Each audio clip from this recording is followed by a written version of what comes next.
سلام اس پر جو دنیا کے لیے رحمت ہی رحمت ہے۔ بسم اللہ الرحمن الرحیم۔ رب اشرح لی صدری ویسر لی امری واحلل عقدۃ من لسانی یفقہوا قولی۔ اللہم صلی علی محمد النبی الامی وعلی آلہ وسلم تسلیما۔ سیرت النبی کی 17ویں قسط میں خوش آمدید۔ گزشتہ قسط کا اختتام غزوہ احزاب کی صورتحال پہ ہوا۔ ہم نے آپ کے سامنے رکھا کہ نبی مہربان صلی اللہ علیہ وسلم مشرکین کے لشکر کی ناکامی کے بعد آپ صلی اللہ علیہ وسلم اپنے لشکر کو لے کے واپس مدینہ کی طرف آتے ہیں۔ جب آپ صلی اللہ علیہ وسلم مدینہ پہنچے اور نبی مہربان صلی اللہ علیہ وسلم نے زرہ اتاری، اور جنگ کے بعد جس طریقے سے نبی مہربان صلی اللہ علیہ وسلم نے جب زرہ اتاری تو اس موقع پہ حضرت جبرائیل علیہ السلام جو ہیں وہ تشریف لاتے ہیں۔ وہ آ کے کہتے ہیں کہ اللہ کے رسول آپ ہتھیار کیوں اتار رہے ہیں جبکہ ابھی تک فرشتوں نے ہتھیار نہیں اتارے؟ اٹھیے اور بنو قریظہ کا رخ کیجیے۔ نبی اکرم صلی اللہ علیہ وسلم نے دوبارہ زرہ پہنی اور جنگ کی تیاری کی، اور ساتھ میں ہی آپ صلی اللہ علیہ وسلم نے یہ اعلان فرما دیا کہ تمام صحابہ عصر کی نماز بنو قریظہ میں ادا کریں۔ اب مسلمان ایک جنگ سے نکل کے آئے ہیں اور دوسری جنگ کا مسلمانوں کے اوپر جو ہے وہ اعلان ہوتا ہے، اور صحابہ کی استقامت کو دیکھیے۔ یہ وہ وجہ ہے کہ جس کی وجہ سے وہ ممتاز ہے کہ سمینا واتانا کی عملی مثال، کہ ایک جنگ سے آ رہے ہیں اور اعلان یہ ہوتا ہے اور اطلاع یہ ملتی ہے کہ دوسری جنگ کے لیے بنو قریظہ پہنچو، اسی وقت صحابہ کھڑے ہوتے ہیں اور دوبارہ سواریوں پہ بیٹھتے ہیں اور بنو قریظہ کا رخ کرتے ہیں۔ نبی اکرم صلی اللہ علیہ وسلم بنو قریظہ پہنچے، اور بنو قریظہ کی اگر آپ بد عہدی کو دیکھیں یہاں پہ، تاکہ اس فیصلے کو آپ سمجھ سکیں کہ جو بنو قریظہ کے حوالے سے کیا گیا تھا، کہ بہت خطرناک سچویشن میں وہ مدینہ کی ریاست کو لے گئے تھے۔ نہ صرف یہ کہ انہوں نے غداری کی، اور غداری بھی ایسی سنگین غداری کی کہ اگر ان کی وہ سازش کامیاب ہو جاتی تو اس صورت میں آپ اندازہ کر سکتے ہیں کہ وہ ریاست کہ جس کو بنانے کے لیے آپ صلی اللہ علیہ وسلم نے 13 سال مکہ کے اندر تکلیفیں اٹھائیں، آپ صلی اللہ علیہ وسلم نے طائف کے اندر پتھر کھائے، ایک صحابہ کی ٹیم بنائی، نبی اکرم صلی اللہ علیہ وسلم نے بدر کے میدان میں ان صحابہ کو ثابت قدمی پہ کھڑے رکھا، آپ صلی اللہ علیہ وسلم نے ان صحابہ کو غزوہ احد میں لے کے گئے، اور یہ ریاست جو بنائی گئی تھی اتنی قربانیوں کے بعد کہ غزوہ احد میں 70 صحابہ کی جانیں جو ہیں وہ چلی گئیں، آپ صلی اللہ علیہ وسلم کے گھر سے حضرت حمزہ رضی اللہ عنہ جو ہیں وہ شہید ہوئے۔ اس ریاست کا خاتمہ ایک آن میں ہو سکتا تھا اگر یہودیوں کی یہ سازش کامیاب ہو جاتی، تو یہ کوئی معمولی غلطی نہیں تھی۔ یہی وجہ ہے کہ آپ صلی اللہ علیہ وسلم نے جب بنو قریظہ کے قبیلے کا محاصرہ کیا اور وہ لوگ قلعہ بند ہو گئے، تو اس کے بعد ان کا خیال یہ تھا کہ ہم قلعے میں ہی رہ کے اپنی حفاظت کر لیں گے، اور ان کو بہت ناز تھا، نام تھا ان کو کہ ہم اتنے طاقتور ہیں کہ ہم اپنی حفاظت کر سکتے ہیں۔ 1 مہینے تک یہ محاصرہ رہا، اور جب ان کو اندازہ ہوا کہ یہ محاصرہ نہیں توڑ سکتے، اور نبی اکرم صلی اللہ علیہ وسلم نے ان کی جو رست کا راستہ تھا جہاں سے ان کو سامان آ رہا تھا، آپ صلی اللہ علیہ وسلم نے اس کو بھی منقطع کر دیا۔ اس کے بعد یہ مجبور ہو گئے کہ اب اس معاملے کا کوئی فیصلہ کیا جائے۔ اس کے بعد جو کعب ان کا سردار تھا، اس نے اپنے لوگوں کے سامنے 2-3 آراء جو ہیں وہ پیش کی۔ اس نے کہا کہ پہلی بات تو یہ ہے، جو بات اس نے پہلی کی وہ بالکل حق بجانب بات تھی اور بالکل سچی بات اس نے اس موقع پہ کی۔ اس نے اپنے لوگوں سے کہا کہ تم محمد رسول اللہ صلی اللہ علیہ وسلم کو جانتے ہو،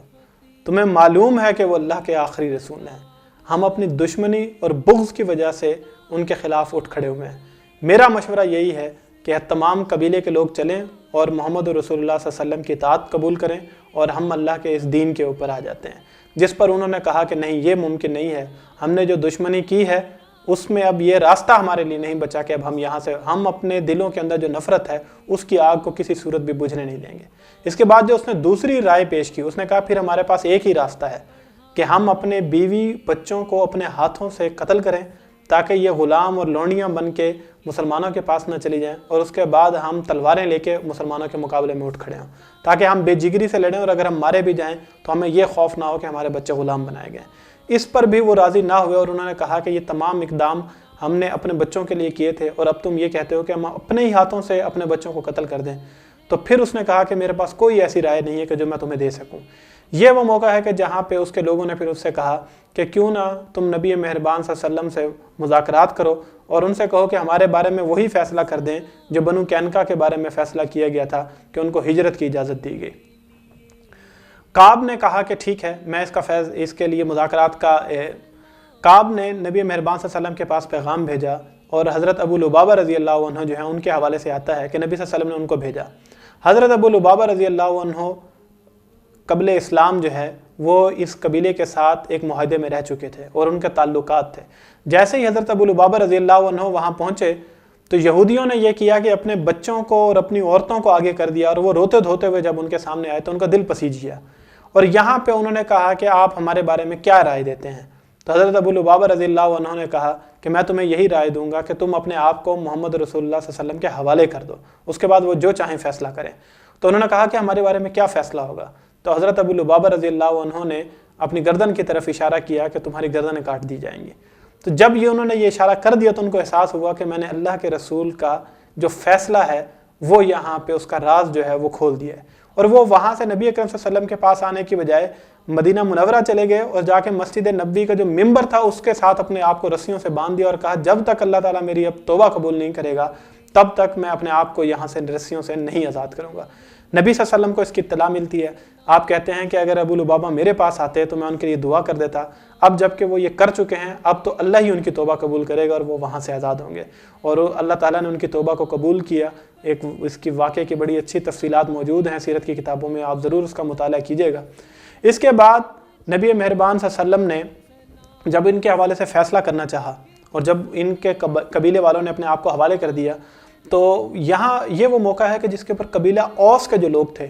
انہوں نے آپ صلی اللہ علیہ وسلم کے سامنے آئے اور آپ صلی اللہ علیہ وسلم کو کہا کہ آپ بڑے رحم دل انسان ہیں اور آپ بردباری سے پیش آتے ہیں، تو آپ ان لوگوں کے ساتھ بھی کوئی اچھا فیصلہ کریں کیونکہ یہ ہمارے اسلام لانے سے قبل جو ہے وہ ہمارے ساتھ معاہدے میں تھے اور یہ ہمارے حلیف رہے ہیں۔ نبی اکرم صلی اللہ علیہ وسلم نے جب یہ صورتحال دیکھی تو آپ صلی اللہ علیہ وسلم نے جو فیصلہ کیا وہ بڑا حکمت بھرا فیصلہ ہے۔ نبی اکرم صلی اللہ علیہ وسلم نے کہا کہ کیوں نہ میں تمہیں میں سے ایک ثالث مقرر کر دوں، اور اس پر وہ خوش ہو گئے۔ تو آپ صلی اللہ علیہ وسلم نے کہا کہ ٹھیک ہے، پھر میں سعد بن معاذ کو جو ہے وہ ثالث مقرر کرتا ہوں، جو فیصلہ سعد بن معاذ کریں گے وہ مجھے بھی قبول ہوگا، وہ تمہیں بھی قبول ہوگا اور وہ اس قبیلے کو بھی قبول ہوگا۔ اس پر مسلمان بڑے خوش ہوئے کیونکہ ان کا خیال تھا کہ سعد بن معاذ رضی اللہ عنہ جو ان کے سردار ہیں ان کو ہم راضی کر لیں گے۔ حضرت سعد بن معاذ رضی اللہ عنہ کو غزوہ احزاب میں ایک تیر لگا تھا، اس کی وجہ سے وہ زخمی حالت میں مدینہ منورہ میں موجود تھے۔ ان کو جب اطلاع ملتی ہے تو ایک گدھے پہ ان کو جو ہے وہ سوار کیا گیا کیونکہ وہ زخمی حالت میں تھے، اور ان کو لے کے آتے ہیں جو نبی مہربان صلی اللہ علیہ وسلم کا خیمہ تھا اس کے قریب۔ حضرت سعد بن معاذ رضی اللہ عنہ وہاں پہنچتے ہیں، آپ صلی اللہ علیہ وسلم ان کی خیریت دریافت کرتے ہیں اور اس کے بعد آپ صلی اللہ علیہ وسلم ان سے کہتے ہیں کہ سعد یہ لوگ تم سے فیصلہ چاہتے ہیں اور تمہیں میں نے ثالث مقرر کیا ہے۔ حضرت سعد بن معاذ رضی اللہ عنہ نے ان سے پوچھا، اور بڑی دلچسپ صورتحال ہوئی کہ حضرت سعد بن معاذ رضی اللہ عنہ نے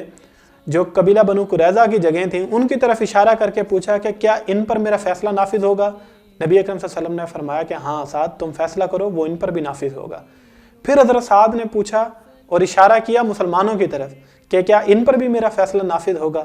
تو نبی اکرم صلی اللہ علیہ وسلم نے کہا کہ ہاں ان پر بھی تمہارا فیصلہ نافذ ہوگا۔ اس کے بعد انہوں نے اپنا رخ محمد صلی اللہ علیہ وسلم سے پھیر لیا اور نبی اکرم صلی اللہ علیہ وسلم کی طرف